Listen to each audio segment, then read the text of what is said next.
上个星期，然后发烧，然后打了点滴，现在不烧了。对对对，咳嗽一直都是有的。咳多久了？1个多月了。咳了1个多月。是1个多月。现在很多小朋友支原体感染，咳嗽反反复复，有的咳了1个多月，甚至严重的咳了半年到1年以上。这个患者就是好的又反复咳嗽，除了治疗方法不对之外，饮食方面也占了很大的因素。下面我说的这些饮食禁忌，大家一定要注意，否则小朋友的咳嗽就会反反复复，断不了根。第一个，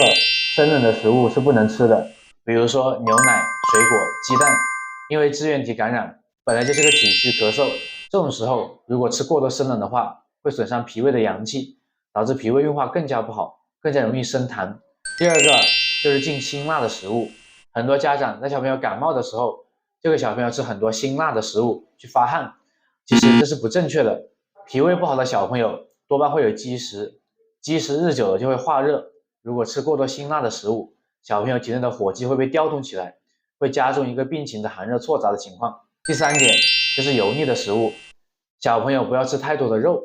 如果吃多了油腻的，就会导致不消化不吸收，从而会加重一个积食的情况。第四点就是甜食，因为吃多了甜食就容易生痰起来，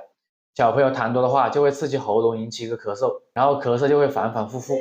断不了根。小孩子支原体感染是不会自愈的，家长如果发现小朋友得了支原体，家长一定要注意饮食，饮食一定要清淡，一定要温养脾胃为主，一定要找专业的中医师辨证论治，